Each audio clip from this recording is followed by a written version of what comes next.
Le problème qu'on veut solutionner ici est un problème de dynamique à deux corps. Donc j'ai deux masses qui sont suspendues à une poulie. On suppose que la poulie n'a pas de masse, c'est-à-dire que quand les blocs vont descendre, la poulie ne va pas offrir de résistance. Donc on peut ignorer complètement la présence de la poulie. Donc pour solutionner ce type de problème-là, c'est toujours la même méthode. On va commencer par se concentrer sur un des corps.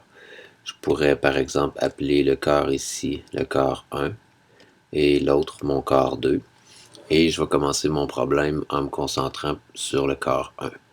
Donc, si je me concentre sur la masse 1, la première chose que je vais faire, c'est faire mon schéma de force. Donc, ma masse de 1 kg, je la représente par un point.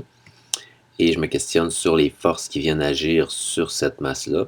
Donc, bien évidemment, puisque c'est à la surface de la Terre, je vais avoir le poids de la masse 1 qui va être dirigé vers le bas. Et j'ai aussi une corde qui est attachée à ma masse. Donc si je m'imagine à la place de cette masse-là, je ressentirais la corde qui tirait sur moi vers le haut. Donc sur mon schéma de force, j'aurai aussi une tension qui est exercée vers le haut. En principe, on pourrait nommer cette tension-là T1 puisqu'elle est exercée sur la masse 1 et cette tension-là T2 puisqu'elle est exercée sur la masse 2. Mais étant donné que c'est la même corde, on sait que la tension dans la corde à cet endroit ici va être la même que la tension dans la corde du côté de la masse numéro 2. Donc, mon schéma de force est complété. Tout ce qui me reste à faire, c'est ajouter mon système de coordonnées. Donc, étant donné que la masse de 3 kg est la plus lourde, j'imagine que je vais avoir une accélération qui va être dirigée vers le bas ici. Donc mon système va aller de plus en plus vite vers le bas et ma masse 1, elle, va monter vers le haut. Donc j'aurai une accélération qui est dirigée vers le haut.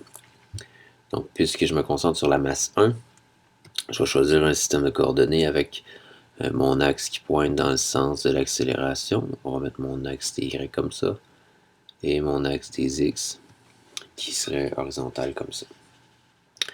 Donc, une fois que j'ai terminé mon schéma de force, tout ce qui me reste à faire, c'est la somme des forces selon X et selon Y. Et pour faire ça, ça me prend d'abord mes composants. Donc, sur ma masse 1, je vais avoir deux forces qui vont être exercées, la tension et le poids. Et évidemment, ces, ces forces-là vont s'exercer uniquement selon Y. J'ai rien selon X. Donc, ma tension est dirigée vers l'axe des Y positif. Donc, j'ai rien en X. En Y, je vais avoir plus T. Le poids, lui, est dirigé vers le bas, donc dans le sens contraire à mon axe des Y. Donc, j'ai rien en X et je vais avoir moins 1 kg, donc 1 fois 9,81, moins mg qui va être mon poids. Donc, j'obtiens un poids de moins 9,81. Une fois que j'ai fait ça, tout ce qui me reste à faire, c'est la deuxième loi de Newton. Donc, selon X, je n'apprendrai rien. Selon Y, ce que je vais avoir comme équation, c'est j'additionne toutes les composantes Y de mes forces. Je vais avoir T moins 9,81 est égal à ma masse 1, qui est 1 kg, fois l'accélération. Fois mon accélération. Donc ici, j'ai remplacé mon accélération en Y par A. On dit autrement, ça ici, je peux écrire ça parce que AY est égal à plus A. Pourquoi? Ben, je sais que ma masse va monter vers le haut. Donc mon accélération est dirigée comme ça. Et puisque ma masse va monter vers le haut, je sais que l'accélération est dans le sens positif de l'axe Y. Donc je viens remplacer ma composante Y de l'accélération par plus A. Donc le 1 ici ne va rien changer. L'équation que j'obtiens, c'est T moins 9,81 égale A. Donc on peut effacer. On peut effacer le 1. Juste écrire que T moins 9,81 égale A. Donc ça, c'est ma première équation. Maintenant, c'est évident que je peux trouver ni T ni A à partir de cette équation-là. Donc la prochaine chose qu'il faut faire, c'est travailler sur le second quart, ma masse 2. Et là, on va faire la même démarche que tantôt en me concentrant sur la masse 2. Je vais venir faire mon schéma de force. Je vais avoir toujours la tension vers le haut, puis le poids de la masse 2 vers le bas.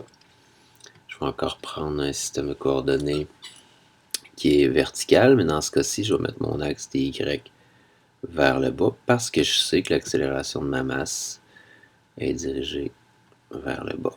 Je sais que cette masse-là va descendre. Donc, mon schéma de force est fait. J'ai mes deux forces. L'accélération en bleu, je peux l'oublier. C'est juste pour me rappeler que l'accélération, ma masse va se déplacer vers le bas.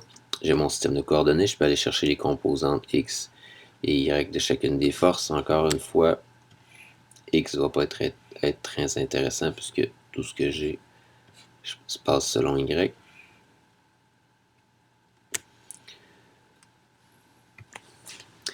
Donc, pour la tension, ma tension est orientée vers le haut alors que j'ai mis mon axe dy positif vers le bas.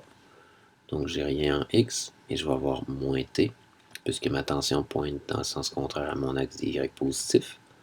Ensuite, pour mon poids, je vais avoir rien en X.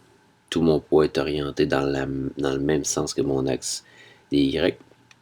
Donc, il va être positif et ça va être M2 qui est 3 kg fois 9,81. Donc, j'ai trouvé toutes mes composantes. Ce qui me reste à faire, c'est la deuxième loi pour la masse 2. Donc, si je fais la somme des forces en X, je n'apprends pas grand-chose. Cependant, si je fais la somme des forces en Y, je vais avoir moins T plus 3 fois 9,81. Donc, 3 fois 9,81, ça fait 29,43. Donc, T plus 29,43 égale ma masse fois mon accélération en Y. Donc, mon accélération en Y pointe dans le même sens que mon axe dy va être positif, et ma masse c'est 3. Donc, ça va être égal à 3 fois mon accélération. Et ça va être ma deuxième équation avec laquelle je vais pouvoir travailler pour trouver les quantités qui m'intéressent. Donc, peut-être juste une remarque à l'accélération ici, je n'ai pas mis d'indice. Donc, dans tout ce qu'il y avait en haut, je travaillais sur la masse 1. Et en principe, cette accélération-là, c'est l'accélération de la masse 1. Et on aurait pu mettre un indice 1 ici. Même chose pour la masse 2, l'accélération ici et l'accélération de la masse 2. On aurait pu mettre un indice. Sauf que on sait que les deux masses sont reliées par une corde. Donc, si la masse de 3 kg a une accélération donnée, nécessairement, la masse de 1 kg va avoir la même accélération parce qu'ils sont attachés ensemble. Donc, si cette masse-là descend de 1 mètre, ben, l'autre masse va monter de 1 mètre. Si cette masse-là a une vitesse de 2 mètres par seconde, par exemple, ben, l'autre va avoir la même vitesse et même raisonnement pour l'accélération. Donc, c'est pour ça que je n'ai pas mis d'indice ici. Donc, je me retrouve maintenant avec deux équations. C'est à partir de ces deux équations-là que on peut déterminer la valeur de la tension et de l'accélération. Donc, je me fais un peu d'espace. Si je continue, donc ça, ce serait mon équation 1 et mon équation 2. Et je vois que dans les deux équations, j'ai mis deux inconnus, les quantités que je cherche. Donc, la bonne façon de trouver la tension et l'accélération, c'est de solutionner ce système de deux équations en deux inconnus. Par substitution, donc c'est une des méthodes qu'on peut utiliser. Donc, ce qu'on va faire, c'est qu'on va isoler T dans l'équation 1. Donc, de l'équation 1, je trouve que T est égal à A plus 9,81. Et je vais prendre T dans l'équation 2 et je vais le remplacer par A plus 9,81. Donc, puisque ça ici, c'est égal à T, je vais pouvoir venir l'injecter ici dans mon équation et remplacer T par A plus 9,81. Donc, si je le fais, si je remplace ça dans l'équation 2, je vais obtenir moins T. Donc, le premier terme, c'est moins T. Moins T qui est A plus 9,81 plus 29,43 égale 3A. Maintenant, je peux distribuer mon moins. J'aurai moins A moins 9,81 plus 29,43 égale 3A. Donc, l'étape suivante, je peux envoyer mon A de l'autre côté de l'égalité. Ça me donne 4A.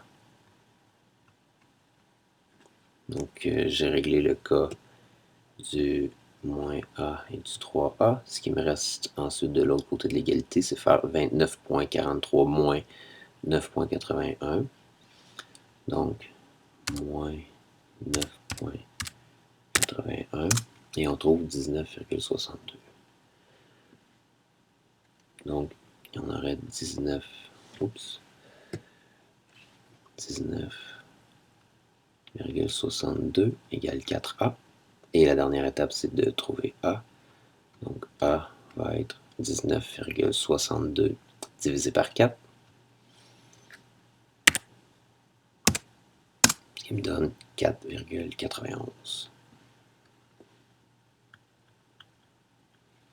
mètres par seconde carré. Donc ça, c'est une des deux quantités qu'on cherchait. Mon accélération vaut 4,91 mètres par seconde carré. Maintenant, si je veux trouver la tension, tout ce que j'ai à faire, c'est prendre la valeur de l'accélération, puis revenir un petit peu en arrière dans mes équations, jusqu'à temps que je trouve mon équation qui me donne la tension. Donc, je peux prendre mon accélération ici qui vaut 4,91, venir le remplacer dans l'équation qui est ici, et facilement, je vais être en mesure de trouver ma tension. Tout ce qu'il me reste à faire, c'est ajouter 9,81.